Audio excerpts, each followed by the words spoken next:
करावी तसंच मागणी होती. काय झालंय, मला वाटलं होतं बदल झाला पाहिजे प्रत्येकात, ते दिसत नाही. म्हणून तोच म्हणला होता, मी नव्हतं म्हणलं ते परळीचं, तेच म्हणलं होतं की माझी ब्रेन मॅपिंग करा, त्याची नार्को टेस्ट करा. तो विषय आता मी पुन्हा हातात घेतो.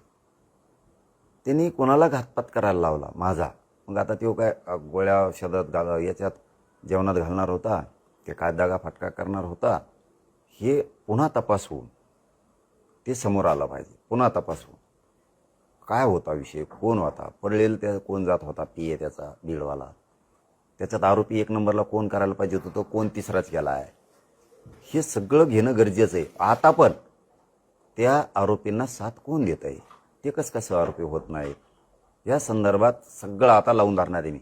CID पासून SIT पर्यंत या सगळ्या पुन्हा तपास त्यानं होतं गरजेचं आहे. आणि त्याच्याशी बोलणं झालंय त्या आरोपींचं, कुणी प्रत्यक्ष जाऊन बोलत होते, कुणी फोनवर बोलत होते, मग त्यो याच्यात कसं काय नाही. मग रश्मी शुक्ला ज्या पूर्वीच्या महासंचालक होत्या, त्या अजितदादा, फडणवीस साहेब हे स्वतः नागपूरला बसले होते, मग त्यावेळेस त्याचं नाव बाहेर काढलं याच्यातून.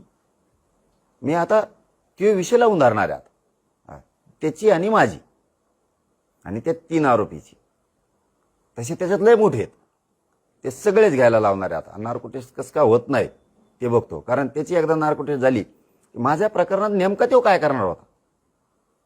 आता करणारा, मी पुन्हा सांगतो, मी आरोपीला तर दोष देत नाही, करणारापेक्षा करून घेणारा महत्वाचा आहे.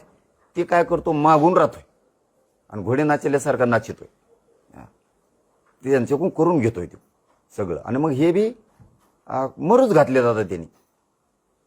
मग अंगावर यायला, त्याला एवढं सोपं आहे अंगावर यायला, इकडे लय कच्चे येतोय, त्याचं ऐकून तुम्ही मराठ्याच्या चळवळीच्या अंगावर येणार, हे करणार. त्याच्यामुळं ना यांना मी यांचं नावच नाही घेत. या आरोपीची तर दखल घेत नाही मी, गिनीत बी नाही, बघत बी नाही, दखल सुद्धा घेत नाही साधी. तर पण त्याला सुट्टी नाही आता, परळीवाल्याला, त्या धनंजय मुंड्याला सुट्टी नाही आता. त्याची नार्को टेस्ट माझी कशी होत नाही आरोपीची, हे मी फुल लावून धरणार आहे आता पूर्ण वेळ. ते कसं होत नाही ते बघतोच आता, कारण त्याची एकदा नार्को टेस्ट झाली. मग आंधळ्याच्या प्रकरणात काय झालं, संतोष देशमुखांच्या प्रकरणात काय होता, कसं काय येत नाही, गीतेच्या प्रकरणात कसं काय येत नाही, महादेव मुंडेच्या प्रकरणातला विषय, आणि आणखीन कुठं कुठं कोणकड धाराशिवला इकडे तिकडे कारखाने होते, त्याच्यात काय काय झालेलं आहे भ्रष्टाचार, कशात काय होतं ना, हे सगळं एकदाची त्या नार्को टेस्ट कोणाची करावी तसंच मागणी होती.